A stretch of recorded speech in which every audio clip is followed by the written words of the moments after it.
윤석열 대통령과 정부가 어느 나라, 어느 국민을 편들고 있는지 국민들은 묻고 있습니다. 여야가 후쿠시마 오염수 방류를 반대하는 결의안을 국회에서 통과시킬 것을 제안합니다. 결의안에 후쿠시마 오염수 방류를 반대하고 국회 검증특별위원회를 구성해서 여야가 공동으로 검증하는 내용을 담자는 것입니다. 시찰단이 이제 가서 이제 정해진 대로 여러 가지 장비의 가동 여부라든지 기타 봐야 될 거 보겠죠. 보고 최종적으로 처리는 사실은 IAEA에서 하지 않습니까?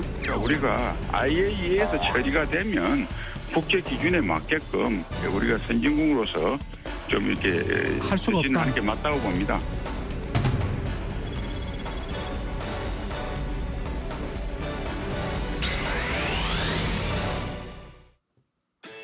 국가대표 정치뉴스쇼 5시 정치회의 시작하겠습니다. 자, 오늘은 자리에 앉아서 회의를 시작했는데요. 회의 전에 정말 변수가 많았죠. 원래 오후 6시 24분에 한국형 발사체 누리호 발사가 예정이 돼 있었습니다만 기술적인 문제로 조금 전에 발사가 무산이 됐고요.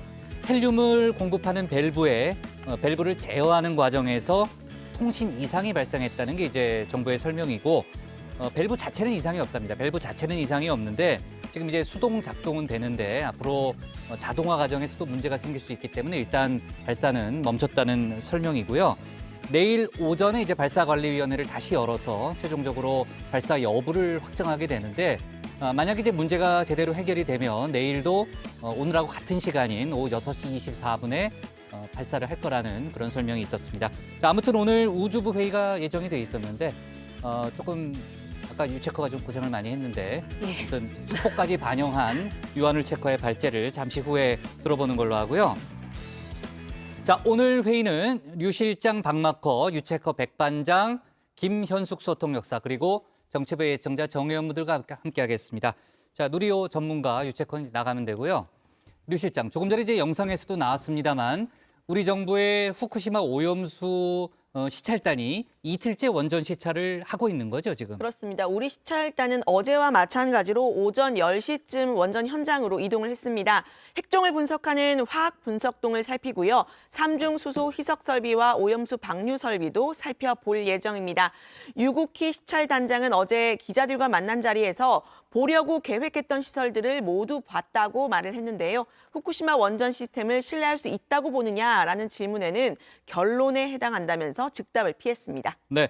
자, 이번 시찰을 두고 민주당에서는 오염수 방류 반대 결의안을 채택하자 이런 제안을 오늘 새로 들고 나왔고 전반적으로 공세 수위를 많이 높이고 있죠. 그렇습니다. 박광온 민주당 원내대표는요. 오늘 후쿠시마 오염수 방류를 반대하고 국회 검증특별위원회를 구성하는 내용의 결의안을 채택하자고 제안을 했습니다. 이재명 대표는 시찰단에 대한 청문회까지 거론했는데요. 현재 진행 중인 국회 외통위에서도 이 야당 의원들 밖에서 기계만 보면 뭐하냐, 들러리만 서는 격이다 이렇게 비판했습니다. 네, 오늘 국회 상임위가 많이 열렸는데 지금 얘기했던 외통위 말고도 또 과방위 또 운영위도 열리고 있잖아요. 거기서도 이제 후쿠시마 오염수 문제로 여야의 공방이 많이 뜨거운 것 같은데 오늘 상임위 상황은 속보 반영할 건 반영하고 내일 또 추가로 좀 자세하게 정리해 주기 바라고요. 반면 국민의힘은 야당이 국민들의 공포를 부추기고 있다, 조장하고 있다 이렇게 또 반박을 하고 있습니다. 아무튼 이제 여야의 상당히 신경전이 뜨거운 상황이고요. 관련된 얘기는 저희가 국회 상황실에서 자세히 짚어보도록 하겠습니다.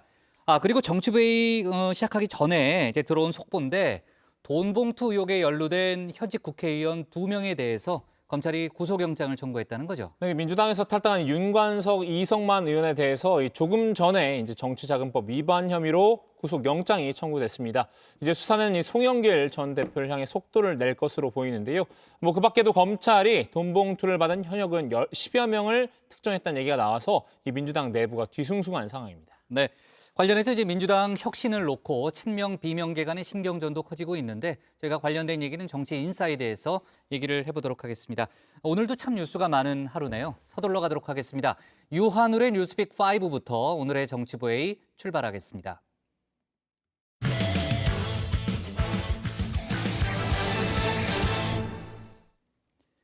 원래 약 1시간 뒤인 6시 24분으로 예정됐던 한국형 발사체 누리호의 발사가 조금 전 기술적인 문제로 취소됐습니다. 우리 당국은 내일 발사 예정 시간을 다시 논의할 계획인데요. 이번이 세 번째 발사지만 또 실용 위성을 싣고 가는 첫 실전 발사이기도 해서 관심이 쏠리고 있습니다. 그만큼 또 예민한 그런 문제들이 많이 있는 거죠. 이번 발사의 핵심 포인트들 뉴스픽에서 짚어보고요.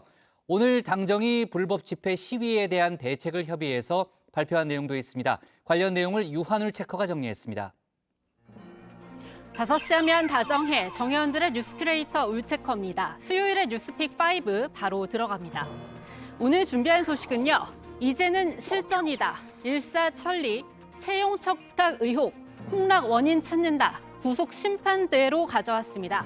저 울체커 오늘 아침에 일어나자마자 전남 고흥날씨 예보부터 찾아봤습니다. 이곳 나로우주센터에서 한국형 발사체 누리호가 결전의 날을 맞이했기 때문이죠. 세 번째 발사이지만 첫 실전 발사이기도 합니다. 진짜 위성을 싣고 날아가기 때문인데요. 다행히 전남 고흥날씨는 이상 무였습니다. 어제 소나기가 내려 잠시 걱정을 하긴 했는데 오늘 날씨는 제 뒤로 보시는 것처럼 구름이 얕게 덮여 있고 바람도 살랑살랑 불고 있습니다. 기상 담당관도 날씨는 2차 발사 때보다 더 좋은 상태라고 말했습니다. 네, 정말 천운이 따라야 하는 누리호 발사입니다. 기상 상황에 있어서는 비와 바람, 낙뢰가 가장 중요한 요소라고 하는데요. 바람에서도 특히 고층풍을 잘 살펴야 합니다. 지상 고도 8km에서 12km 정도의 이제 제트기류가 지나가는데요. 네. 이 제트기류 속도는 그런데 특이 사항이 있으면 이제 그 실제 우주 발사체가 가는 경로에서 문제가 있을 수 있기 때문에 발사 전까지 최종 3차례 풍선을 띄워서 이 고층풍의 상황을 점검을 하고 또 공군 비행기가 이륙을 해서 직접 육안으로 낙뢰나 이런 부분들도 또 확인을 해야 됩니다. 네, 여기까지는 좋았습니다. 이렇게 확인을 거듭해서 누리호 발사관리위원회는 오늘 오후 누리호 발사를 최종 결정했는데요. 발사 예정 시각도 원래 정했던 대로 오후 6시 24분으로 최종 확정했습니다. 그런데 조금 전인 오후 3시 반쯤 제어 컴퓨터 간 통신에 문제가 생겨서 위원회가 다시 소집됐습니다. 그 결과 결국 오늘 발사는 취소됐습니다. 발사위원회는 내일 다시 발사 시간을 논의할 예정인데요. 이렇게 연기된 이유, 원래 잡아놨던 오후 6시 24분 전후로는 문제가 해결되지 않을 것으로 판단했기 때문으로 보입니다. 그렇다면 문제를 다 해결하고 오늘 좀 더 늦은 시간이라도 발사하면 안 되나 궁금하신 분도 계실 텐데요. 이때가 바로 위성에 특화된 발사 시간입니다. 이번에 누리호에 실려 우주로 날아갈 위성들은 실제 임무를 수행할 예정이었죠. 그러려면 전력이 많이 필요해서 상시 충전이 필수인데요. 그렇기 때문에 항상 태양 에너지를 받을 수 있는 궤도에 올려놔야 하는 겁니다. 그래서 항상 태양을 받을 수 있는 궤도, 일명 태양 동기 궤도라고도 하고 지구가 밤과 낮이 이렇게 경계를 이루는 여명 황혼 궤도를 따라 돌아야 됩니다. 그래서 거기에 올릴 수 있는 시간이 6시 24분이고 앞뒤로 30분 내에 발사를 하지 못하면 부득이하게 다음 날로 연기를 해야 되는 그런 상황입니다. 네, 다시 말해서 오늘 5시 54분에서 이 6시 54분 안에 발사가 불가능하다고 판단했기 때문에 내일 이후를 또 기약할 수밖에 없는 건데요. 이 때문에 발사 예비일도 31일까지로 넉넉하게 잡아놨습니다. 정말 낙타가 바늘구멍을 통과하고 또 통과하는 기분입니다. 하지만 이 발사 전 난관을 모두 뚫더라도 통과해야 하는 바늘구멍은 남아 있습니다. 누리호가 발사되는 순간으로부터 18분 58초가 또 매우 중요한 건데요. 이 시간 동안 1단 분리, 페어링 분리, 또 2단 분리 등을 거쳐서 이번에는 최종적으로 위성 8개를 궤도에 올려놔야 하기 때문이죠. 그다음에 위성들의 개수가 큐브 위성들까지 포함하면 총 8개가 됩니다. 그래서 그 많은 위성들을 탑재를 하고 궤도에 올라가서 안정적으로 서로 충돌하지 않도록 분리해 주는 것이 가장 바뀌는 부분이라고 보시면 될 것 같고요. 저희도 그런 부분들을 이제 처음 해보기 때문에 가장 신경을 써서 준비했던 부분이라고 보시면 될 것 같습니다.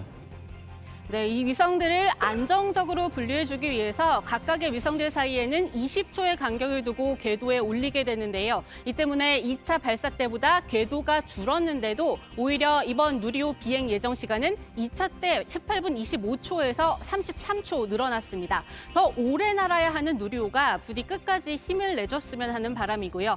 그렇다면 우주 궤도에 오를 위성들이 어떤 임무를 수행할지도 궁금하실 겁니다. 핵심은 차세대 소형 위성 2호입니다. 중점 임무는 지구 표면에 대한 레이더 영상을 획득하는 거라고 하는데요. 특히 이번에 쓸 영상 레이더는 국내 기술로 개발됐습니다.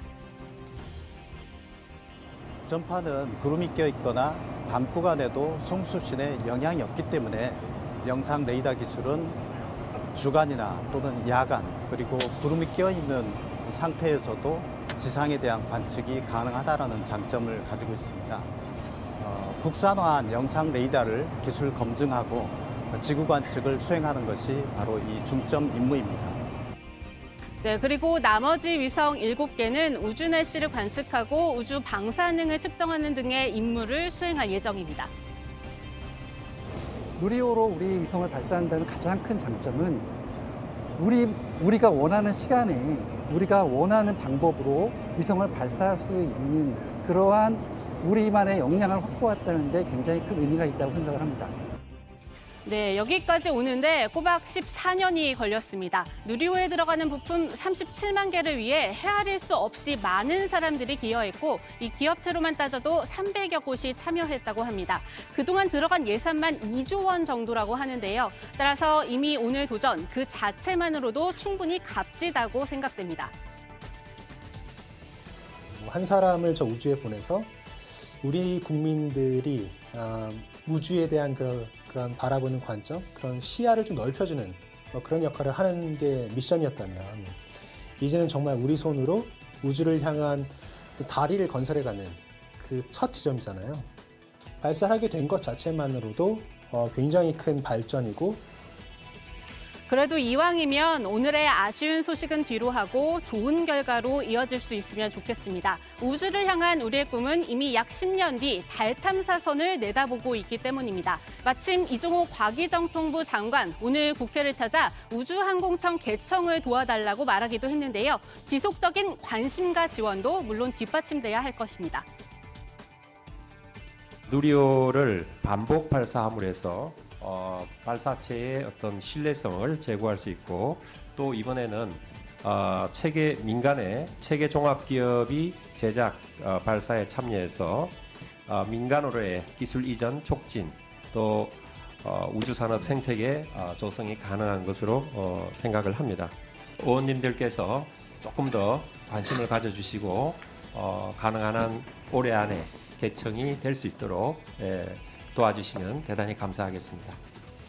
네, 두 번째 픽은 일사천리입니다. 어제 세 번째 픽에서 윤 대통령이 노조에 대한 전면전을 다시 한번 선포했다고 전해드렸죠. 이번에는 노조의 집회 시위를 정조준했는데요. 하루 만에 당정이 후속 작업에 착수했습니다. 지난 대선에서 국민들께서는 불법 집회를 정치적으로 이용하고 방치하는 정부와 불법 집회를 단호히 막고 책임을 묻는 정부 중에서 후자를 선택하셨다고 생각합니다. 그것이 우리 정부가 출범하게 되는 약속이었고 지금 이 상황에 대한 대처로서 국민들께 그 선택이 옳았다는 것을 보여드려야 한다고 생각합니다. 네, 그렇게 해서 며칠 전 예고했던 대로 국민의힘이 제일 먼저 손을 대기로 한 부분은 바로 자정부터 새벽 6시까지 집회 시위를 금지하도록 집시법을 개정하는 겁니다. 그 명분으로 삼는 것 중 하나가 2009년 그리고 2014년 헌법재판소의 결정인데요. 이 심야 시간대 집회 시위와 관련해서 헌법 불합치 결정이 나고 또 한정위원 결정이 났음에도 불구하고 지금 국회에서 입법적인 조치를 하고 있는 이 직무유기에 가까운 이 상황에 대해서는 어떻게든 국회가 책무를 다해야 된다. 그러면 저 울체커가 당시 헌재의 결정 내용을 뜯어보지 않을 수 없습니다. 두 번 모두 해가 뜨기 전이나 해가 진 이후 5개 집회 또는 시위를 할 수 없다는 이 집시법 제10조가 문제였습니다. 2009년에는 헌법에 보장된 집회의 자유를 과도하게 침해한다면서 헌법 불합치 결정이 내려졌고요. 한정위헌이 내려진 2014년에도 역시 집회의 자유가 중요한 기본권으로 강조됐습니다. 재판관 9명은 모두 집시법 10조가 집회의 자유를 과도하게 침해한다고 판단했습니다. 6명의 재판관은 해가 진 후부터 밤 12시까지는 자유로운 시위를 허용해야 한다고 판단했고 나머지 3명은 일정한 시간을 정해 위헌 여부를 명확하게 특정할 수는 없다며 전부 위헌이라는 소수 의견을 내놨습니다. 네, 그리고 이런 과정을 거쳐서 해진 뒤 아예 금지됐던 시위가 자정까지는 가능해져서 오히려 집회 자유를 더 보장하는 쪽으로 움직여 왔건만 이제는 국민의힘이 당시 헌재 결정을 명분으로 역행하는 모습을 보여주고 있다는 비판이 가능합니다. 아니 집회 시위에 관한 법률이 대체 대한민국 정치 발전과 민생 경제에 무슨 해악을 끼쳤습니까? 국민의 입을 틀어막는다고 정권의 실정이 가려지지는 않습니다. 집회 자유를 포함한 표현의 자유는 민주주의를 떠받치는 핵심적인 기본권입니다. 이를 제한하려는 어떤 시도도 민주주의에 대한 훼손이고 공격입니다. 그리고 국민의힘이 추진하는 또 다른 불법 집회 대책 역시 이런 비판에 힘이 실리게 하는데요. 이 심야 집회에서 그치지 않고 낮 시간대 집회까지도 손을 대려는 모양새입니다. 불법 정력이 있는 단체가 집회 시위를 열겠다고 신고할 경우 허가하지 않고요. 출퇴근 시간대 도심에서 여는 집회 시위도 신고 단계에서 제한하겠다는 겁니다. 또 소음 기준을 강화하는 방안까지도 검토하겠다는 계획인데요. 이 기본권 후퇴 논란에도 불구하고 이렇게까지 하는 이유는 역시 내년 총선을 앞두고 여론을 의식했기 때문으로 보입니다.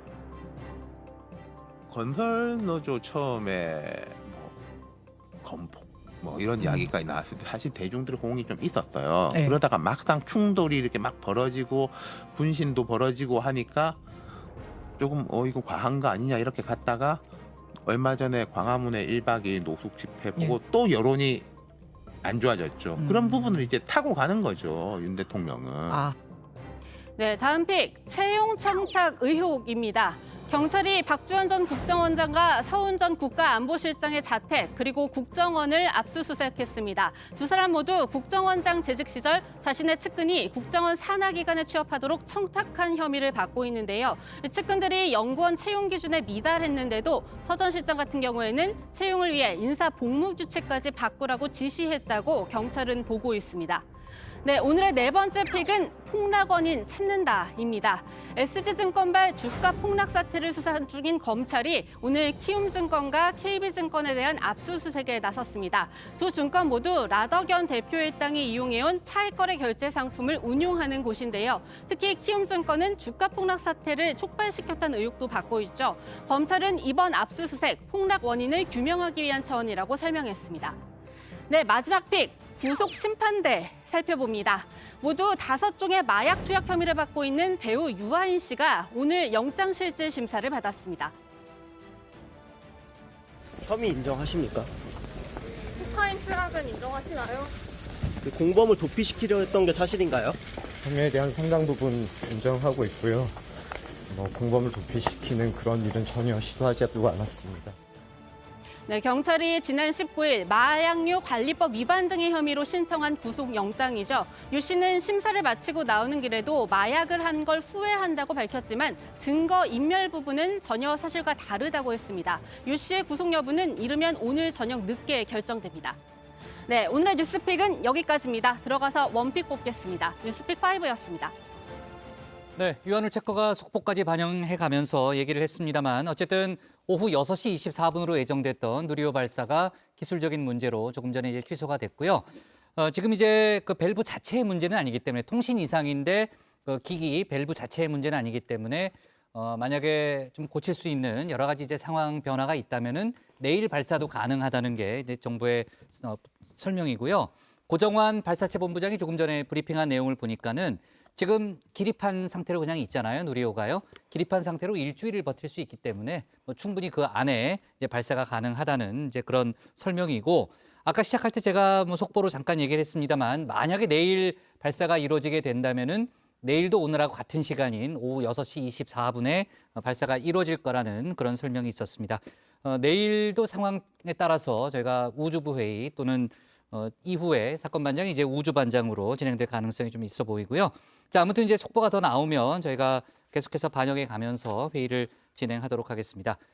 윤 대통령의 어제 발언을 이제 유체커가 소개를 했는데 당정이 일제히 오늘 화답을 해서 노조에 대한 압박 수위를 좀 다시 높이는 그런 분위기잖아요. 또 최근 노조에 대한 전면전을 선포할 때는 이제 건폭이라는 그런 용어가 또 사용되기도 했는데 오늘 국회 운영위가 오후에 열렸잖아요. 오늘 이제 오후에도 진행이 되고 있는데 이 표현, 건폭이라는 표현이 도마에 올랐다는 거죠. 그렇습니다. 이 건폭, 건설폭력배 뭐 이런 뜻의 줄임말인데요. 오늘 국회 운영위 전체 회의에서는 남규선 인권위 상임위원이 출석을 했습니다. 민주당은 남 위원에게 인권위 홈페이지에 따르면 혐오 표현은 어떤 집단에 대한 차별과 적대감을 말이나 글, 상징 등을 통해서 표현하는 것이라면서요. 헌법상 노동 3권에 근거해서 설립한 건설노조를 조직폭력배와 유사한 형태의 건폭으로 표현하고 있다고 말을 했습니다. 그러면서 여기에 대해서 동의하는지 물었는데요. 남 위원은 즉답을 피했습니다. 그 대신에 이 건은 앞으로 인권위가 조사하게 될 사안이라 입장을 말하기 곤란하다. 아마 오늘 내일 중으로 진정서가 들어올 것 같으니 인권 침해 부분 또 차별 부분에 대해서 조사하도록 하겠다고 말했습니다.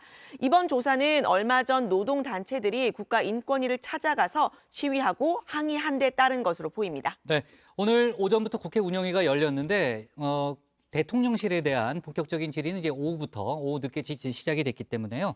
저희가 관련된 자세한 얘기는 오늘 다룰 수 있는 건 다루고 내일 또 추가로 다뤄보도록 하겠습니다.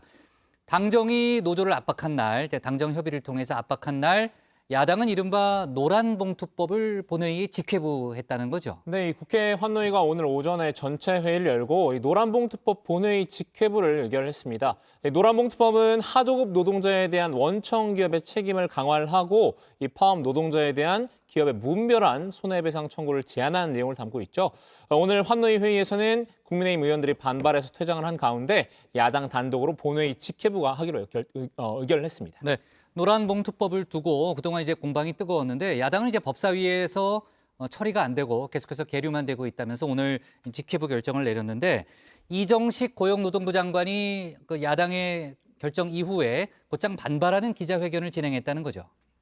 네, 그렇습니다. 이정식 장관은 노란봉투법에 대한 기자회견을 열었습니다. 입법을 제고해 주실 걸 절박한 심정을 담아 간곡하게 요청드린다고 했는데요. 이 장관은 노란봉투법, 즉 노조법 개정안은 노사법치에 기반한 노동개혁과 자율, 연대에 기반한 노동시장 이중구조 해소 노력을 모두 물거품으로 만들 거라고 주장했습니다. 또 개정안처럼 쟁의 행위 범위를 확대한다면 파업 만능주의로 귀착될 거라며 전투적 노사관계만 남을 거라고 목소리를 높였습니다. 네, 본회의에 부의된 법안들은 최장 30일 동안 여야 간 합의 기간을 거친 뒤에 그래도 합의가 안 되면은 이후 처음 열리는 본회의에서 무기명 투표로 이제 부의 여부를 가리게 되잖아요. 앞으로 여야의 또 공방이 벌어질 가능성이 높고 또 윤 대통령의 거부권 또 제2요구권 이제 행사 가능성도 지금 조심스럽게 점쳐지고 있는데 자, 앞으로의 속보도 저희가 챙겨봐야 되겠습니다. 유체커가 고른 오늘의 원픽은 뭡니까? 네, 오늘의 원픽은 제 아쉬움을 좀 담아서 가져왔는데요. 제어 컴퓨터 간 통신 이상, 실전 발사 누리호, 아쉽지만 내일 이후 기약.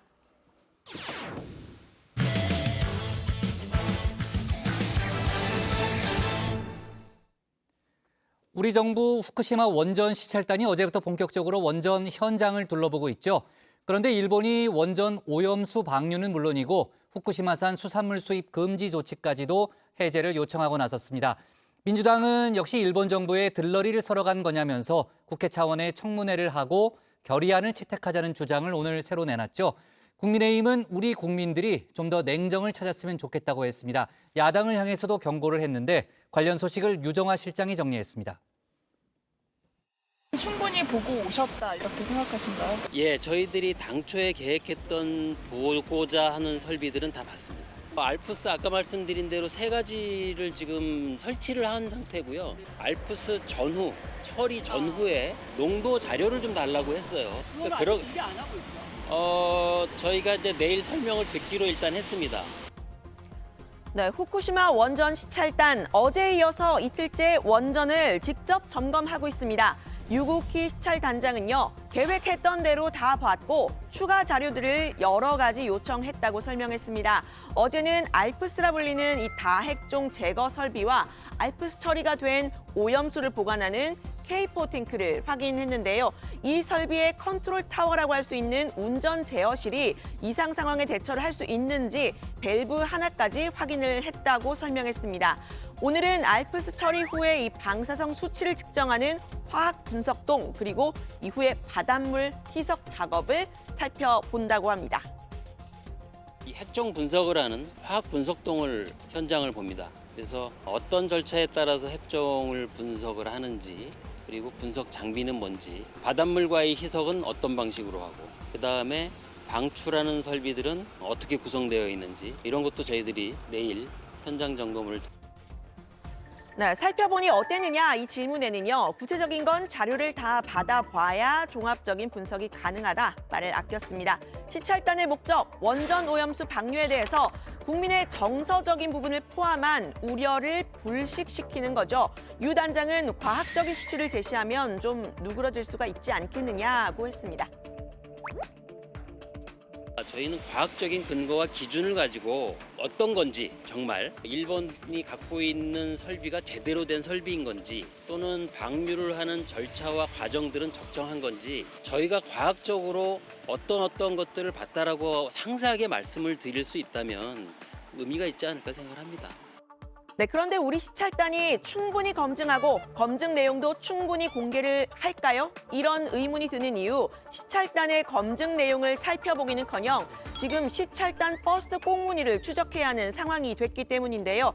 일본이 얼마나 투명하게 공개할지도 사실 지금 물음표인데 시찰단의 활동도 지금 불투명해 보이는 겁니다. 저 버스 맞추려고. 네, 오케이. 맞는 것 같아요. 네, 맞아요. 내가 봤어요. 남이가 지네. 내리셨어요? 네. 한국에서 오늘 8번이 나셨어요. 네, 우리 시찰단에 대한 일본의 반응도 조금 어색합니다. 오염수 방류 설비를 따져보겠다 이러면서 우리 시찰단이 간 건데 이걸 지금 환영하는 듯한 모습이죠. この視察を通じて韓国国内におけるアルプス処理水海洋放出の安全性について理解が深まるよう努めていく考えであり 그만큼 안전에 자신 있다 뭐 이런 이야기일지는 잘 모르겠지만요. 산케이 신문은 아예 일본 정부가 이번 시찰단 방문이 윤석열 정부의 오염수 방출 허용과 후쿠시마산 수산물 수입 금지 해제 조치로 이어지기를 기대하고 있다고 썼습니다. 한일 관계가 지금 개선되는 추세인데 이런 추세를 기회로 삼아서 이 한국 시찰단의 이 방문이 돌파구가 되기를 기대한다는 건데요. 일본 농림수산상은 아예 후쿠시마산 수산물 수입 제한 해제 요청을 공식화했습니다. 今回アルプス処理水についてのいろんな調査が中心になるということは聞いておりますけど、それに加えて我が方としては今輸入制限を加えているような品目についての解除をお願いをする。 네, 혹을 때려갔다가 혹을 붙여왔다 이렇게 표현하면 좀 과한 표현일까요? 후쿠시마 오염수 방류가 안전한지 따져보러 간 건데 오히려 후쿠시마 수산물 수입 재개 요청까지 받고 온 셈입니다. 민주당은 일본 정부의 오염수 방류에 면죄부를 주고 수산물 수입 재개까지 이어질 것 같다고 우려를 드러냈습니다.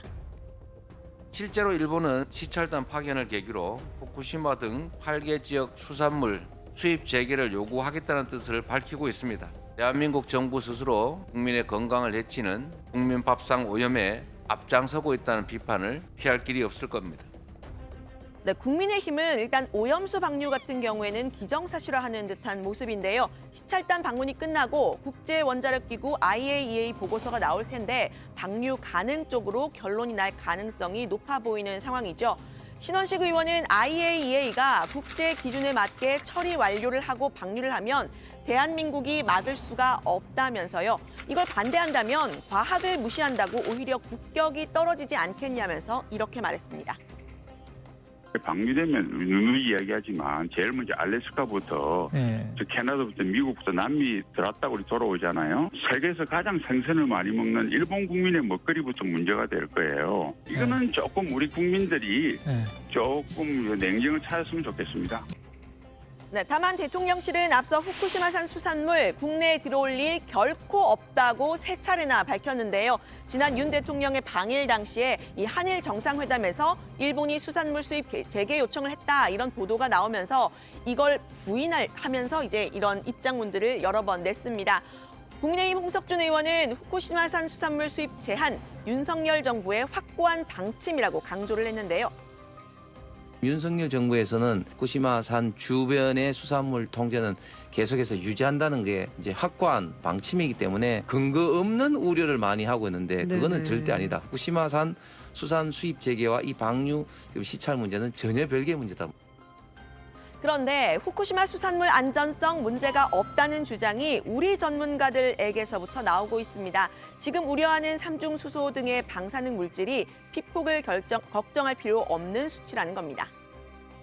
우리가 1년 365일을 그 생선을 먹었다는 그 가정하에 우리가 하루 섭취하는 그 방사성 물질 양의 한 100분의 1에서 1000분의 1 정도가 추가되는 거예요. 티끌 모아 태산이라는 것도 티끌을 태산만큼 모아야지 되는 거지 티끌은 모아도 티끌이에요. 아무 문제 없습니다. 네, 만약에 후쿠시마 오염수 바다에 방류를 하게 된다면요. 수산물 수입 재개는 어떻게 되는 거냐? 전문가들의 의견은 엇갈리고 있습니다. 일단 우리 정부가 오염수 방류가 문제없다 이렇게 인정을 하게 된다면 수산물 수입도 자연스레 재개하게 되는 거 아니냐 이런 우려가 나오는데요.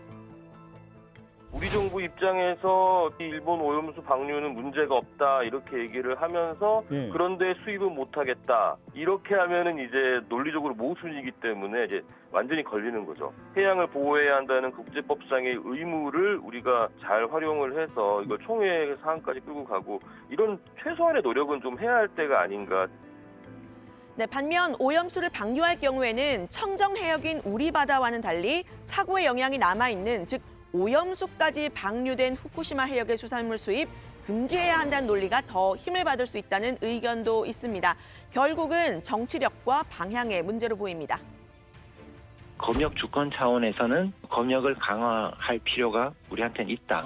그게 인정받은 거거든요. 방류를 하게 되면 사고의 영향이라는 게 그 바다에 남아있다라고 볼 수 있으니 우리가 2심에서 이었던 그 논리를 보면 오히려 강화되는 쪽으로 가지 그 약화되지 않습니다. 네, 민주당은 국회 차원에서 시찰단 청문회를 열자 또 오염수 방류 반대 결의안을 처리하자 이런 주장을 펴고 있습니다. 경남 통영을 시작으로 해서 사천과 거제, 전남 나주와 광양 등 전국 구의회, 시의회가 공동 대응에 나서고 있다면서입니다. 국민의힘에 제안합니다. 여야가 후쿠시마 오염수 방류를 반대하는 결의안을 국회에서 통과시킬 것을 제안합니다. 결의안에 후쿠시마 오염수 방류를 반대하고 국회 검증특별위원회를 구성해서 여야가 공동으로 검증하는 내용을 담자는 것입니다. 네, 국민의힘이 여기에 응할지는 미지수인데요. 오늘 국회 외통위에서는 원전 오염수 방류에 대한 여야의 시각차가 극명하게 드러났습니다. 정진석 의원은 우리 시찰단은 검증단이 아니다. 분명히 선을 그었습니다. 검증하러 간 게 아니라 점검하러 간 거라고 했습니다.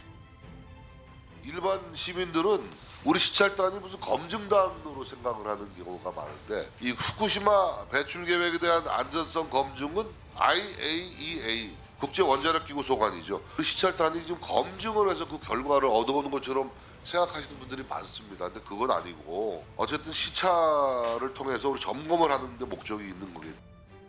네, 반면에 민주당은 시찰단이 일본 정부의 오염수 방류를 용인하는 들러리를 서고 있다고 비판했는데요. 국민의힘이 오염수 방류의 위험성을 괴담으로 치부하고 있는 점도 비판했습니다. 장관님께서는 기준치 이내일지라도 방사능 농도가 1인 물과 0.1인 물 중에서 어떤 것을 드시겠습니까? 네, 방사능 농도가 낮은 쪽이 안전하다고. 그건 당연한 상식 아니겠습니까? 몸에 해가 없다 하더라도 일부러 농도 1의 물을 찾을 사람은 없을 겁니다. 아무리 과학적으로 안전하다고 해도 더 엄격한 안전 기준, 목표를 원하는 것은 국민들의 상식이고 당연한 것이죠. 그런데 이것을 마치 비과학적인 계담으로 몰아가는 것은 잘못됐다고 생각합니다. 동의하시죠? 네, 과학적 객관적으로 판단해야 될 문제라고 생각합니다. 네, 다만 이런 여야의 입장, 2년 전 문재인 정부 때와는 완전히 뒤바뀐 모습입니다. 지금 정부 여당은 IAEA 검증 결과를 지켜보자 이런 상황인데 대통령실의 조태용 국가안보실장이 야당 국회의원이던 시절에는 IAEA 기준에 따르면 되는 거냐라면서 당시 청와대에 따져 물었습니다. 당시 청와대 정의용 국가안보실장의 답변까지 들어보시죠. 장관께서는 어제 뭐라 그러셨냐 하면은 IAEA 기준에 맞는 적합성 절차에 따라 한다면 굳이 반대할 건 없겠다. 이것은 대통령 지시하신 내용은 굉장히 결이 다릅니다. IAEA의 협의 검증 과정에 우리 전문가 또는 연구소 대표가 포함된다. 또 IAEA의 그 적합성 절차에 따라서 진행이 된다면 그렇다면 굳이 반대할 건 없다라는 입장을 표명한 겁니다.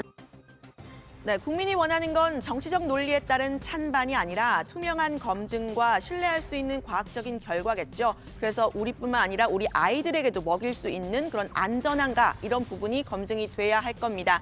지금으로서는 언론을 피해 다니는 시찰단의 시찰 내용과 결과부터 믿음을 줄 수 있어야 할 것으로 보입니다. 오늘 발제는 이렇게 정리합니다. 시찰단장 보고자 했던 설비는 다 봤다. 일본은 수산물 수입 재개 압박. 국회 청문회 결의안 채택하는 민주당, 국민의힘은? 네, 후쿠시마 시찰단장이 어제 저녁에 기자들 앞에서 이제 조금 전에 이제 제목에도 뽑혔습니다만 보고자 했던 장소는 다 봤다라는 그런 입장을 밝혔고 오늘 이제 이틀째 원전을 갔잖아요. 아마 오늘 저녁에도 브리핑이 있을 가능성이 있어 보이는데 만약에 속보가 나오면 유채커가 내일 또 추가로 좀 얘기를 유채커는 아니죠. 미안합니다. 네. 미안해요. 네. 괜찮아요? 네, 괜찮습니다. 네. 보통 그 브리핑을 표정은 보통 좀 화난 표정인가요? 아닙니다. 괜찮아요? 유 실장이 정리를 하고요. 네. 7시에서 이후에 좀 어제도 좀 늦은 시간에 맞아요. 했거든요. 아까 밤그림이었는데 네. 또 오늘 방송 중에는 아마 들어오지 않을 것으로 그렇죠. 네, 보입니다. 좋습니다. 자, 내일 그것도 챙기고요. 또 챙겨야 될 게 이제 오늘 국회에서 이제 상임위가 여러 개 열리고 있잖아요. 이제 외통위, 운영위, 가방위 등 여러 개가 열리고 있는데 거기서 다 이제 후쿠시마 오염수 얘기가 조금씩 다 나오더라고요. 외통위는 많이 나왔고 그것도 좀 같이 챙겨줘요. 제가 챙기나요? 이왕 챙기는 김에 많이 챙기네요, 제가. 좀 챙겨요. 네, 많이 챙기겠습니다. 네, 누리호를 챙기잖아요, 유채커가. 그렇죠. 네. 그게 지금 제일 저는 중요한 문제라고 생각합니다. 그래요. 네. 알았어요. 속보도 반영하면서 열심히 챙기고 있으니까요. 오늘 이제 방송 이후에는 유채커는 좀 불만이 실장이- 없는 거죠. 불만이 없어야죠. 네, 좋아요. 그리고 제가 이제 상임위 얘기를 했는데 오늘 그 과방위에서도 이제 후쿠시마 오염수 관련한 질문이 많이 나왔는데 오늘 과방위에 주한규 한국원자력 연구원장이 출석을 했습니다. 거기서 이제 주 연구원장이 어떤 발언을 했냐면요. 후쿠시마 오염수는 음용수, 그러니까 마실 수 있는 기준을 훨씬 넘기 때문에 마시면 안 된다는 게 이제 정부의 공식 입장이라는 그런 설명을 했고요. 왜 이런 발언이 나왔냐면은 얼마 전에 저희 정치부에서도 자세히 다뤘습니다만 웨이드 앨리슨 옥스퍼드대 교수가 우리나라에 여러 번 왔잖아요. 특히 이제 여당 주최 토론회에서 본인은 후쿠시마 오염수 1리터도 마실 수 있다 이런 발언을 했고 관련한 이제 야당 의원들의 질의에 대해서 주한규 원자력 연구원장이 마시면 안 된다는 게 공식 입장이라는 그런 입장을 낸 거고 일단 앨리슨 교수의 발언은 개인적인 돌출 발언이고 즉시 이제 연구원이 조치를 안 한 것은 본인의 잘못이라고 생각한다라고 얘기를 하면서 이제 음용하면 안 된다라는 내용의 보도 자료를 앞으로 낼 예정이라는 그런 설명도 상임위에서 했다고 합니다. 네, 오늘 과방위에서 여야 의원들 간의 공방도 뜨거웠는데 저희가 내일 좀 추가로 얘기해 보는 걸로 하고요. 외교안보 얘기를 조금 더 이어가도록 하겠습니다. 윤 대통령이 최근 G7 정상회의에 참석하면서 미국, 일본과의 공조를 한층 더 강화했잖아요. 중국이 우리나라에 대해서 노골적인 불쾌감을 표현하는 그 수위, 또 횟수가 잦아지고 있네요. 네, 맞습니다. 우리 연예인의 이 중국 예능 프로그램 출연이 돌연 취소됐다는 소식이 들어왔습니다. 그룹 CN블루의 멤버 가수 정용화 씨가 중국의 예능 프로그램 분투하라 신입생 일반에 출연하기로 하고 지난 17일엔 중국 베이징에서 촬영 중인 모습도 포착돼 공개됐었는데요. 돌연 출연 불발 소식이 전해진 겁니다. 일부 중국 네티즌들이 정 씨의 출연을 문제 삼고 민원을 넣자 하차했다는 소식이 전해진 건데요. 앞서 중국에선 우리 포털 사이트 네이버의 접속이 원활하지 않다는 보도가 나오기도 했죠. 이 일시적인 현상인지 중국 당국의 차단에 따른 건지는 아직 확인되지 않고 있습니다.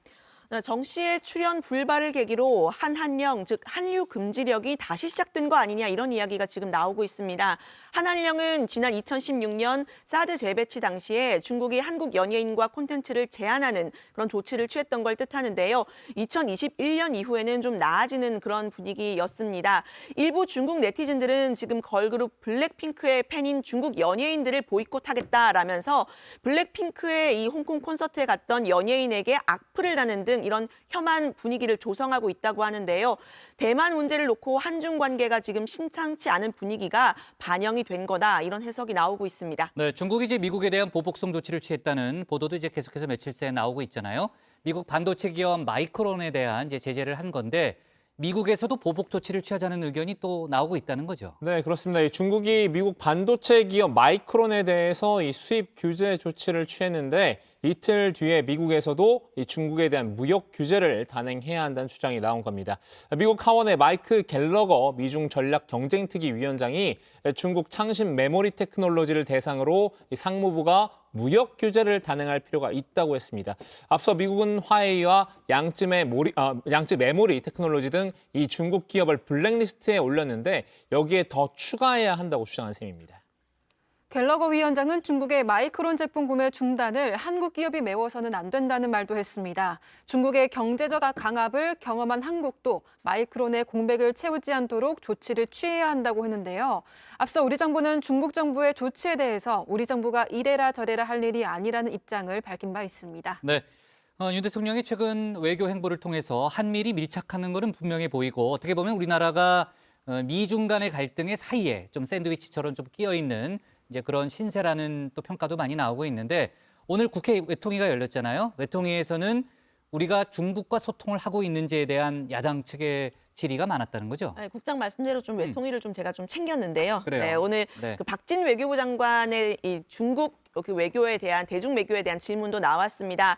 박 장관은 최근 중국 현지에서 네이버 접속이 차단되고 또 한국 연예인의 방송 출연이 취소되는 데 대해서 중국과 긴밀히 소통하겠다는 입장을 밝혔는데요. 네이버와 관련해서는 확인 중이라고 했고 이 중국에서는 구글이나 유튜브, 야후 같은 글로벌 포털 사이트가 제대로 운영되지 않고 있다는 말도 했습니다. 새로 부임한 친강 중국 외교부장과 곧 양국 간 협의를 통해서 만나겠다 이런 뜻도 밝혔는데요. 대중 외교 관련 질의응답 한번 들어보시죠. 윤석열 정부가 가치 외교를 주장하고 계시는데 이게 자칫 위험도를 줄이는 게 아니라 위험을 축소시키는 게 아니라 위험을 더 증대시킬 수 있다. 위중 패권 이런 미러 뭐 이런 등등의 갈등에 우리가 그쪽에 최전방에 서게 돼서 위험도가 더 증대되지 않겠습니까? 중국과는 지금 소통을 계속 하고 있습니다. 외교부도 엊그제 국장급 협의가 있었고 저도 중국의 외교부장들과 5차례에 걸쳐서 대면, 비대면 또 전화 통화를 했습니다. 중국에 대해서는 기본적으로 우리 핵심 가치를 지켜가면서 규칙과 규범에 입각한 국제 질서를 유지하는 데 같이 협력해 나가자. 네. 외통위 챙기는 건 당연한 건데 약간 좀 조금 전에 거들먹거리는 그런 분위기여가지고 좀 이해 안 되죠? 네. 아니, 본연의 역할을 충실히 하고 있다. 네, 이런. 알았어요. 네. 믿어볼게요. 네. 자, 오늘 발제 이렇게 정리하도록 하겠습니다. 설비 다 봤다. 일본 수산물 수입 압박. 야당 결의안 채택으로 제목을 잡겠습니다. 다음은 백다혜 반장의 정치 인사이드로 넘어가겠습니다.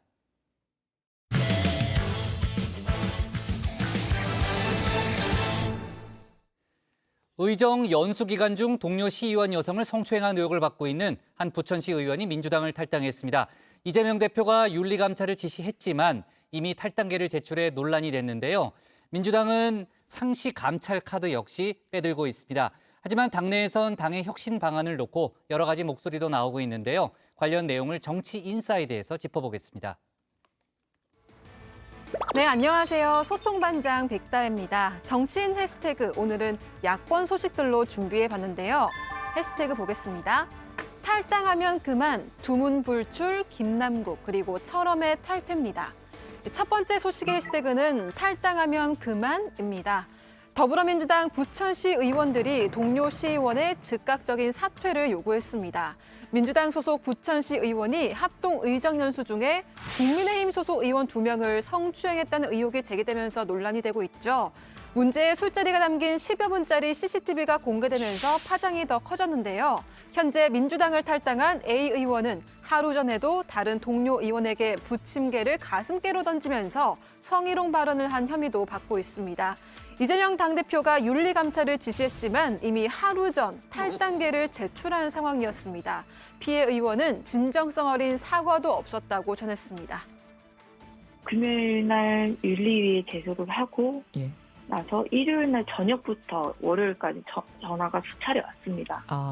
근데 제가 지금 이런 상태에서 전화를 받기도 너무 힘들고 그 당시가 너무 떠올라서 수치스러운 마음도 들고 그래서 전화를 받지 못했습니다. 점점 드는 생각이 이분은 과연 나의 마음을 헤아리며 전화를 하는 것일까? A 의원에 대한 조치에 대해서도 탈당이 끝이 아니라고 말했는데요. 탈당이 끝이 아니라고 저는 생각을 합니다. 이거는 이제 한 의원으로서 저희는 많은 분들이 뽑아주신 선출직이기 때문에 시의회 측에서는 진행을 하려던 윤리위를 정확하게 진행이 되었으면 좋겠고요. 과연 이분이 의원직을 유지할 만큼 시민들의 대변인이 될 수 있을까라는 생각을 많이 하게 됐습니다. 해당 시의원은 이미 시의회 윤리위원회에 제소된 상태로 민주당은 감찰을 계속해서 진행하겠다고 밝혔습니다. 하지만 당내에서는 회의적인 목소리가 나왔습니다. 감찰단이 한다고 하는 것은 눈 감고 아웅이에요. 그분이 탈당했는데 무슨 자료를 내라, 출두해라 하면 옵니까? 그래서 그러한 것은 저는 감찰단이 계속 감찰하겠다 하는 것 자체가 오히려 바보 같은 소리다. 고발을 해서 형사적 책임을 물는다든지 의회에서 자체 진상조사위원회를 한다든지 그런 방법밖에 없어요. 당으로서 할 일은 없어요. 그러면서 김남국 의원을 소환하기도 했는데요. 아니 탈당한 사람이 당에서 조사한다고 나오겠어요? 자료 내겠어요? 아니, 김남국 의원도 똑같은 거예요. 감찰 단계에서의 탈당이 민주당의 매뉴얼이냐는 비판도 나왔습니다. 이 민주당이 안 좋은 게 이게 매뉴얼이냐 뭐 이렇게 되는 거지 않습니까?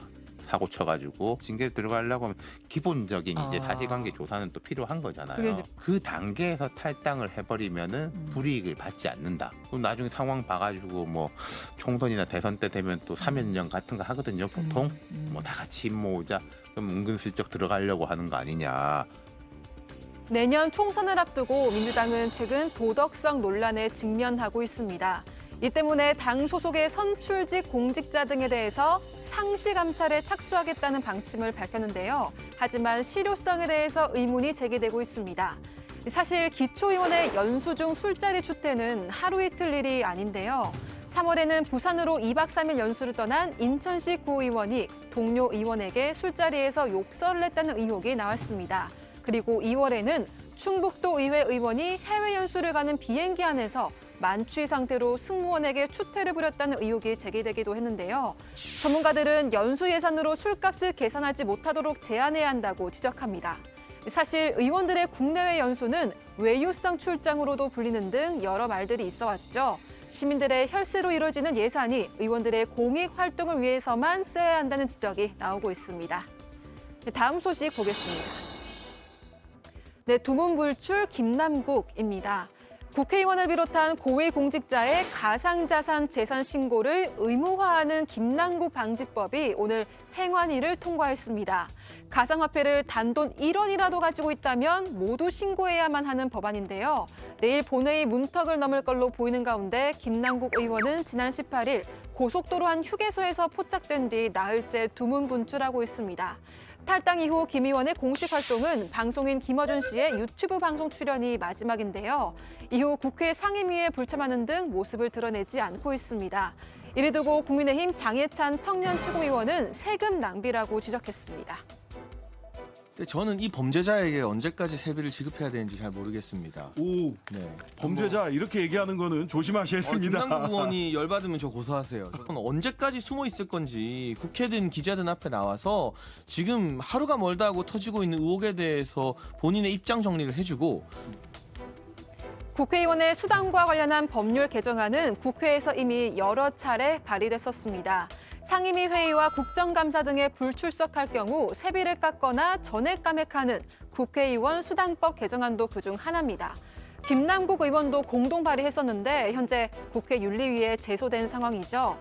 그렇다면 국민들은 김 의원에 대해서 윤리위 조치에 어떻게 생각하고 있을까요? 여론조사 결과 응답자의 44%가 김 의원을 제명 조치해야 한다고 답했습니다. 지지 정당에 따라서 극과 극의 반응이 나오기도 했는데요. 국민의힘 지지층에서는 의원직을 제명해야 한다는 의견이 76.2%로 가장 높게 나타났습니다. 그다음으로 중징계와 경고조치 순으로 답했는데요. 반면 민주당 지지층에서는 경고조치를 내려야 한다가 46.5%로 가장 높게 나타났고 제명과 중징계 순으로 차이를 보였습니다. 실제로 민주당 강성 지지층은 김 의원을 향해서 응원의 목소리를 보내고 있는데요.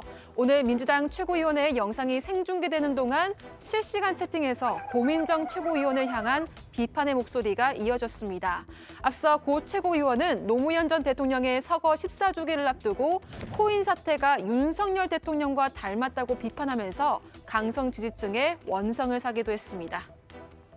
자신의 희생에 모두를 살린 대통령님 앞에서 우리는 과연 떳떳할 수 있는지 솔직히 자신이 없습니다. 이번 코인 사태와 관련해 우리는 기민하지도 단호하지도 못했습니다. 누구나 잘못을 할 수는 있습니다. 다만 얼만큼 진정성 있게 문제를 해결해 나가는지가 더욱 중요할 것입니다. 그 나쁜 선례를 우리는 윤석열 대통령으로 보고 있습니다. 당내 비명계를 중심으로 강성 팬덤에 대한 결별이 필요하다는 주장이 꾸준히 나오고 있는데요. 이원욱 의원은 이재명 대표가 직접 결별 선언을 해야 한다. 팬카페 이장직도 사퇴해야 한다면서 구체적인 이별법을 제시하기도 했습니다. 이 강성 팬덤들, 정치 훌리건들은 우리 정치사에 굉장히 해악을 끼치고 있습니다. 네. 정말 진정성 있는 그 지시라고 한다면 재명인의 마을 이장직 사퇴하시고 네.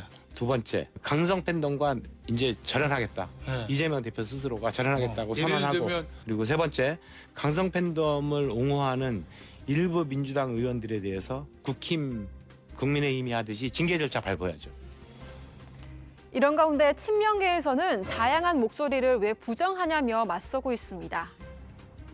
당연히 이제 뭐 욕설을 한다든지 뭐 그러한 과도한 표현으로 그거는 그냥 사람으로서의 문제가 당연히 되는 거지 않습니까? 그런 경우에는 이번에 제명 조치한 것처럼 취해야 되지만 어떤 입장을 가진 그룹이 있다는 거에 대해서 그걸 부정할 필요가 있을까? 우리는 오히려 당원들의 의사 통로를 막았기 때문에 더 과격하게 이렇게 표현이 되고 있지 않는가?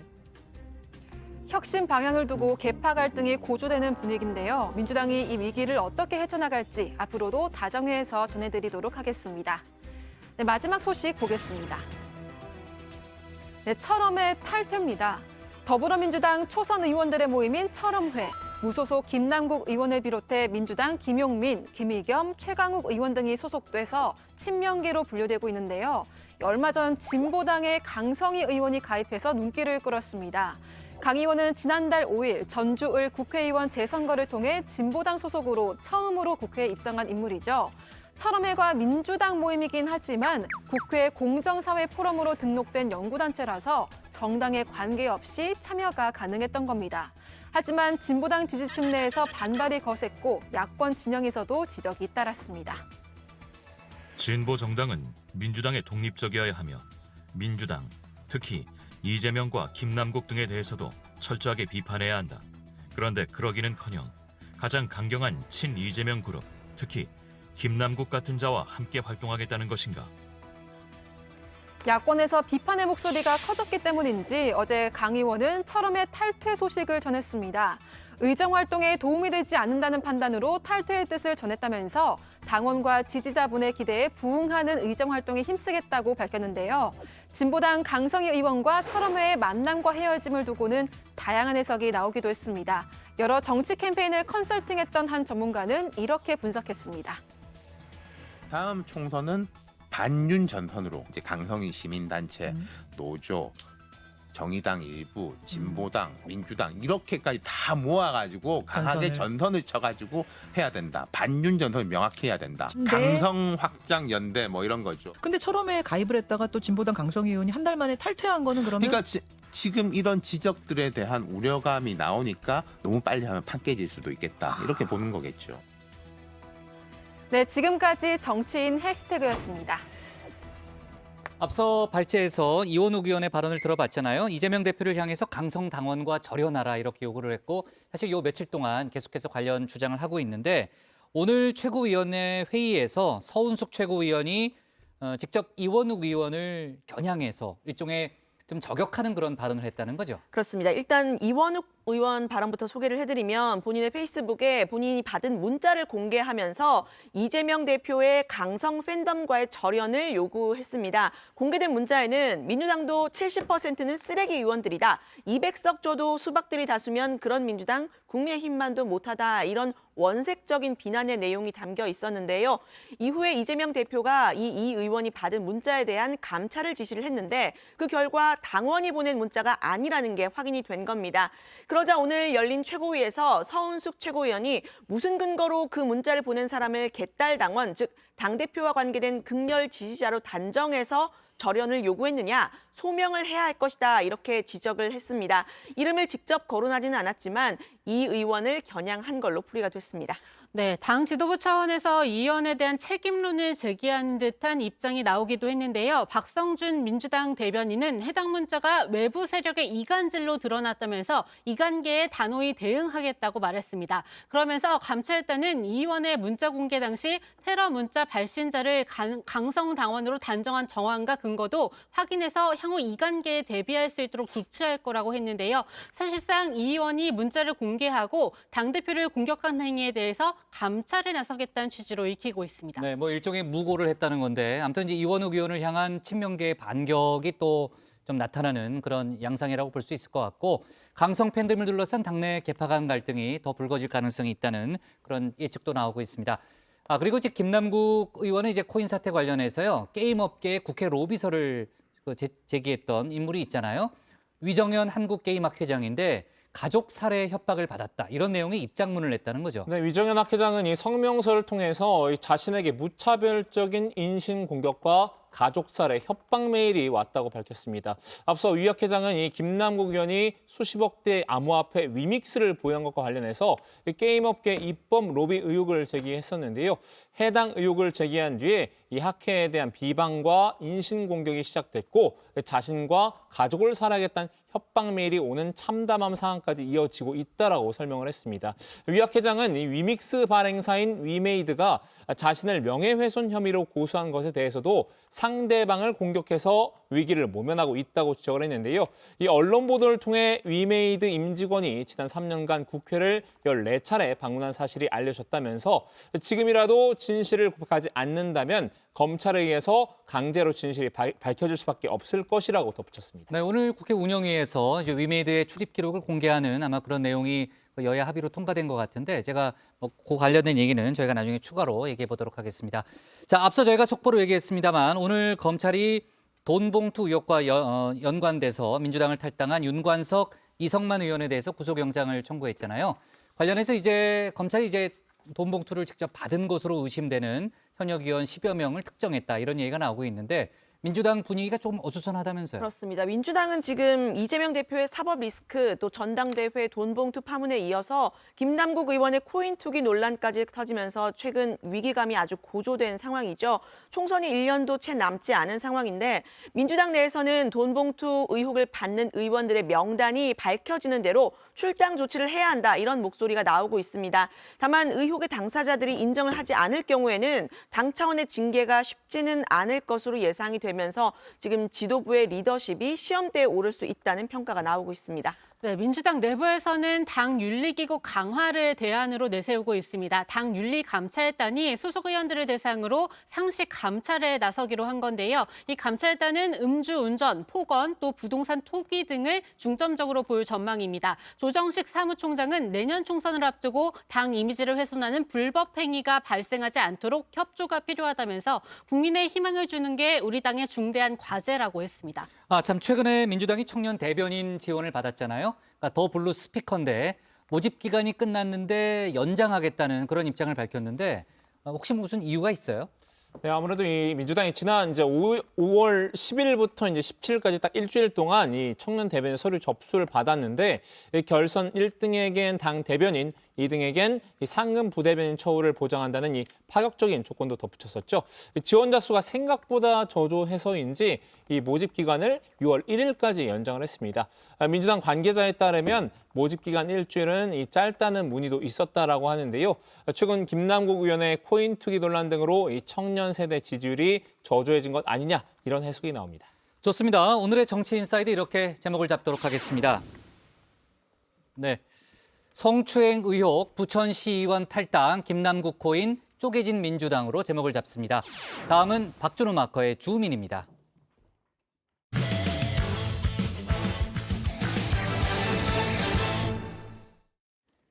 김재원, 태용호 두 의원의 징계 이후 국민의힘 김기현 대표가 리더십 리스크에서는 한 발 빠져나온 분위기죠. 김 대표는 내년 총선 승리를 목표로 중도층과 청년 표심을 공략하는 행보를 펼치고 있습니다. 다만 징계를 받은 김재원 최고위원의 정치활동 재개가 변수로 떠올랐는데요. 관련 내용을 주민에서 짚어봅니다. 소설의 구성 5단계, 발단, 전개, 위기, 절정, 결말입니다. 다들 이 중고등학교 때 국어 선생님께 지겹도록 들었던 기억이 있으실 텐데요. 오늘 주민은 이 국민의힘 김기현 대표의 취임 이후를 이 소설 구성 5단계에 대입해 살펴볼까 합니다. 이 전당대회 당선 이후 김기현 대표의 지난날 토론의 연속이었죠. 당대표 당선이 바로 발단이었다면 전개는 건너뛰고 곧바로 위기가 덮친 건데요. 출범부터 이 친윤 일색 지도부란 비판이 쏟아졌습니다. 연대와 포용 그리고 당평을 통해서 연포탕 잘 끓여서 국민 대통합, 우리 당내 대통합 이루어서 만약에 연포탕을 했다면은 김기현 대표께서 좀 더 전향적으로 안철수 후보나 황교안 후보나 천하 후보 등의 의견을 들어서 어떤 이제 당직 인선했으면 그런 아쉬움. 당정 일체 계속해서 친윤계 지도부 일세가 아닙니까? 예. 그러니까 당직 인선도 어떻게 보면 혼연일체를 택한 게 아니냐. 이런 비판은 그나마 애교에 가까웠습니다. 이 지도부 일원들이 약속이라도 한 듯 연이은 설화에 휘말렸죠.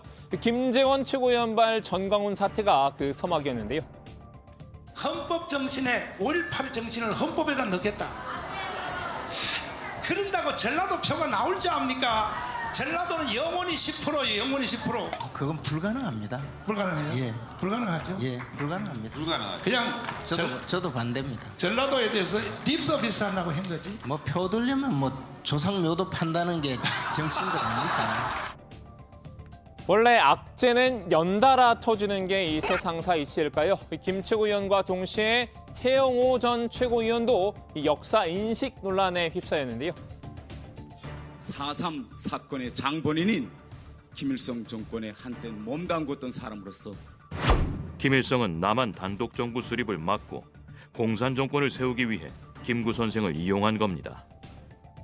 여기에 대통령실 이진복 정무수석과 관련된 녹취록 파문까지 터지며 위기가 증폭됐습니다.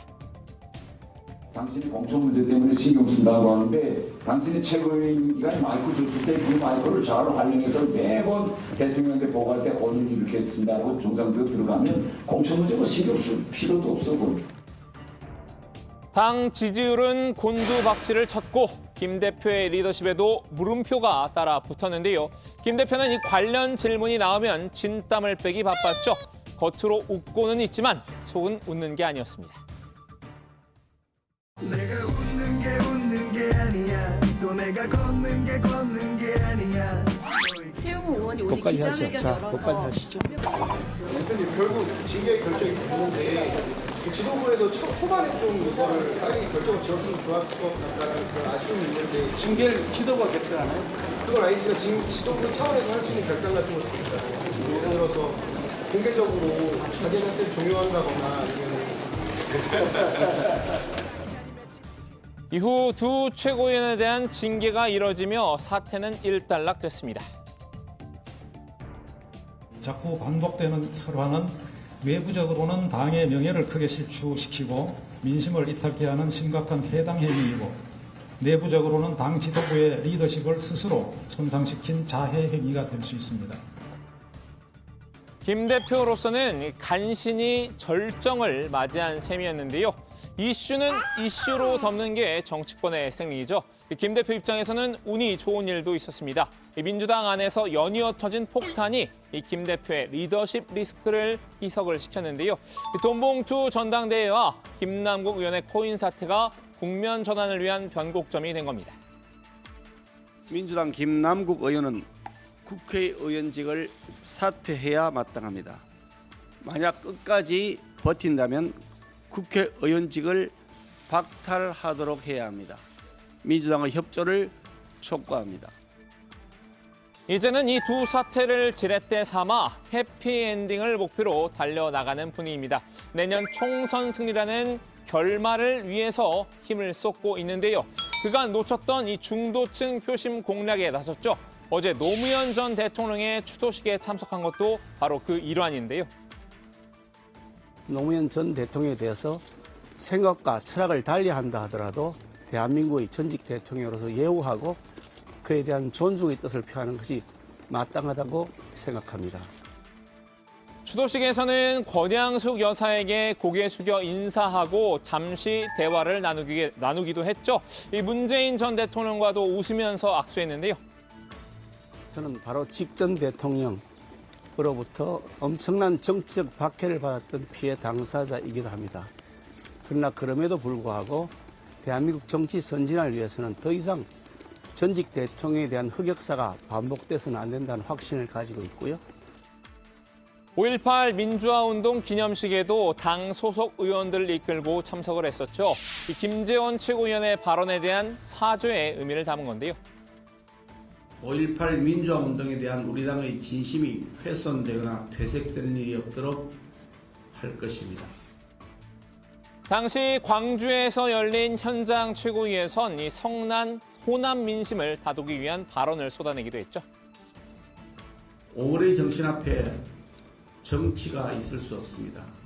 민주 영령들의 숭고한 희생을 특정인이나 특정 그룹의 정치적 전유물로 여겨서도 안 될 것입니다. 우리 국민의힘은 양무 호남, 시무, 국민의 힘이라는 마음으로 앞으로도 호남 시민들과 함께 하겠습니다. 총선의 캐스팅 보터로 꼽히는 이 청년층 표심에도 공을 들이고 있습니다. 이달 초 당 대표 직속 청년기구인 청년정책 네트워크에 닻을 올렸죠. 흔히 뭐 10손가락 깨물어도 안 아픈 손가락 없다 그러는데 그럼에도 불구하고 저는 우리 당에서 가장 아픈 손가락이 청년 문체입니다. 여러분들이 말씀 충분히 잘 듣고 청년정책 네트워크가 집권당의 청년정책을 처음 설계하고 그 설계를 실천해서 집행하는 데까지 총괄할 수 있는 그런 컨트롤 타워가 되기를 진심으로 기대하고 청년 정책 네트워크, 이 첫 번째 정책으로 토익의 시험 성적 유효 기간을 2년에서 5년으로 늘리는 방안을 내놨는데요. 오늘 두 번째 정책을 발표했습니다. 이 열악한 예비군의 처우 개선을 목표로 한 예비군 3권 보장 정책입니다. 학습권, 이동권, 생활권 등 이 3권을 보장하겠다는 내용인데요. 학생 수업도 하면서 예비군 훈련을 받으면 시험도 쳐야 되고 성적도 받아야 되고 취업 준비도 해야 되고 이런 과정에서 조금이라도 예비군 훈련 때문에 불이익이 생기지 않도록 하는 역할을 우리가 해야 되겠다는 생각을 하고 있고요. 중국에서 있으니까 대학생 예비군 가지고 있는 특성들을 배려할 수 있는 구체적 조치들 적극적으로 챙겨주실 것을 폭풍우에서 갓 벗어난 김 대표, 이 간만의 순항에 웃음 지으며 아름다운 결말을 꿈꾸고 있을 텐데요. 하지만 소설에는 늘 반전이 기다리고 있기 마련입니다. 이대로 순조롭게 결말을 향해 가나 했더니 암초가 나타났습니다. 난 이 소설의 끝을 다시 써보려 해. 근데 이제 총선이 있잖아요. 총선을 앞두고 사실 저에게 최다 득표로 당선된 최고위원으로서 많은 역할이 있어야 될 거예요. 총선 승리를 위해서. 그런 역할을 충실히 하고. 당원권 중지 1년이란 중징계를 받은 김재원 최고위원이 재등판했죠. 이 김 최고위원, 지난해 같은 수위의 징계를 받았던 이준석 전 대표를 향해선 산티아고 순례를 권유했는데요. 저는 우리 이준석 대표님 한번 산티아고 순례길을 815km 다는 못 걸으실 거고 사리아에서부터 가는 100km 코스라도 한 일주일 정도만 걸으시면 정말 마음이 맑아지고. 정작 본인은 이 말과는 달리 또다시 여의도길을 택한 겁니다. 산티아고 순례길은 걸어가면 늘 생각이 깊어지고 자신을 돌아보는 길인데 여의도 길은 생각하기 싫은 길이죠. 사실 당원권 정지 1년이면 내년 총선 공천에선 배제된다고 봐야 할 텐데요. 김 최고위원은 여전히 만약을 열어둔 듯합니다. 총선에서는 여러 가지 역할을 제가 해야 될 거라고 생각하고요. 물론 기회가 되어서 출마를 한다면 또 출마를 하겠지만 총선에서는 뭐 여러 가지 최다 득표로 당선된 최고위원으로서의 많은 역할이 있어야 할 것이고 보통 선거 막판은 표심을 영끌해야 하는 시점인데요. 이때쯤이면 사면이나 복당이 이루어지곤 합니다. 김 최고위원도 이런 시나리오를 기대하는 눈치인데요. 다만 이 중도층과 청년 표심에 호소 중인 김 대표로서는 썩 달갑지 않겠죠. 적당히 애둘러 자제를 당부했는데요. 제가 뭐 특별히 말씀드릴 사안은 아닌 것 같고요. 또 김재원 최고위원도 가지고 있는 애당심을 충분히 잘 발휘해 줄 것이라고 저는 믿습니다. 김 최고위원이 알아듣지 못하면 어쩌나 하는 노파심 때문일까요? 이용 의원은 보다 직설적으로 이 김 대표의 속마음을 해설해줬습니다. 당에 좀 부담이 되지 않고 선당 후사식으로 좀 본인 스스로가 사퇴한다면은 좀 더 이제 국민들한테 우리 당이 좀 지지를 받지 않을까라고 좀 생각을 하는 부분이 좀 없지 않아 있습니다. 자, 오늘은 이 국민의힘 김기현 대표에게 줌인해봤는데요. 이제 막 안개가 거친 마당이지만 총선까지 곳곳에 복병이 기다리고 있겠죠. 김 대표가 또다시 찾아올 위기를 어떻게 헤쳐나갈지 궁금해집니다. 오늘 주민 한마디는 드라마 속 대사로 정리하겠습니다. 서울법대 수석 입학한 우리 막내 손주가 극하대. 끝날 때까지 끝난 게 아니다. 김재원 전 최고위원이 이제 총선 전까지 자신이 할 일이 있다. 정치활동 재개의 뜻을 밝히면서 최고위원직에서 물러나지 않겠다는 뜻을 분명히 하고 있잖아요. 아까 이제 이용 의원 얘기를 했습니다만 오늘 아예 직설적으로 김 전 최고위원의 사퇴를 요구했네요. 그렇습니다. 국민의힘 이용 의원은 오늘 라디오에 출연을 해서 당에 부담되지 않고 선당 후사식으로 스스로 사퇴하면 좀 더 국민들에게 당이 지지받지 않을까라는 생각이 있다고 말을 했습니다. 이 의원은 윤석열 대통령 당선인 시절 수행실장을 지낸 친윤계로 분류가 되는데요. 사견임을 전제로 해서 김 최고위원의 사퇴가 최선이라는 입장을 애둘러 밝힌 겁니다. 김 전 최고위원의 활동 재개도 반성의 목소리를 내려는 것 아니겠냐 하면서 김 전 최고위원의 총선 역할론의 의미를 축소 해석했습니다. 김 전 최고위원 역할이 있을 것이라는 것들은 본인이 스스로가 어떤 총선에 뛰어들고 어떤 총선에서 큰 역할을 하는 것보다는 지금의 그 전에 했던 어떤 잘못된 언행들을 자기가 숙련 기간을 통해 가지고 어떤 국민들께 반성을 하고 그런 것들을 목소리를 좀 내겠다는 어떤 의미인 것 같아요. 이용 의원은 이 김 최고위원 사면에 대해서도 견해를 밝혔는데요. 전적으로 당 윤리위에서 결정할 문제라면서도 개인적으로 사면한다면 우리가 민주당과 다를 게 없다면서 회의적인 반응을 보였습니다. 이 의원은 이 민주당도 잘못이 있으면 항상 탈당하고 나중에 복당하는 상황이라면서 국민들도 그런 것들을 다 알고 있을 것이다. 그래서 우리는 민주당과 다르다는 것을 보여줘야 한다고 강조했습니다. 네. 제가 전 최고위원이라고 그러니까 유 실장도 따라서 전 최고위원이라고 그러세요? 네. 아직은 그냥 네. 최고위원이죠? 네, 현직 최고위원이죠? 네, 아직 현직입니다. 네, 좋습니다. 김재원 최고위원이 오늘 SNS에 글을 하나 올렸는데 내일 일은 모른다. 이런 취지의 내용이라면서요. 네, 맞습니다. 이 전 세계적인 애니메이션 히트작 중 하나죠. 이 쿵푸 팬더 속 대사를 하나 올렸는데요. 제가 좀 정직한 발음으로 말씀을 드리면 Yesterday is history, tomorrow is mystery, but today is gift. That is why it is called a present라는 글을 올렸습니다. 의역하자면 어제는 지나간 일이고 내일은 미지수고 오늘은 선물이다 이런 내용인데요. 내일일은 아무도 모른다는 취지입니다. 결국 시간이 지나면 자기 신도 이 총선에 나갈 기회를 얻게 될지 모른다는 희망을 나타낸 것으로 보입니다. 네, 김 최고위원의 지지자들은 머지않아서 좋은 날을 기다릴 거라면서 총선 출마 기회가 올 거라는 취지의 댓글을 달았습니다. 김 최고위원의 이런 태도를 봤을 때 김 최고위원이 끝까지 징계를 감량받아서 공천 경쟁에 나설 기회를 잡거나 그도 아니면 무소속, 신당에도 합류할 가능성도 있을 것으로 분석되고 있습니다. 좋습니다. 오늘 정치부에는 여기까지 하죠. 여기까지 하도록 하겠습니다. 저희는 내일도 오후 5시 정각에 다시 찾아뵙겠습니다. 영어를 굉장히 잘하시는 걸로 아는데 너무 신토부리 발음으로 지금 하신 거 아니에요? 지금 일부러 읽으라고 넣은 거잖아요.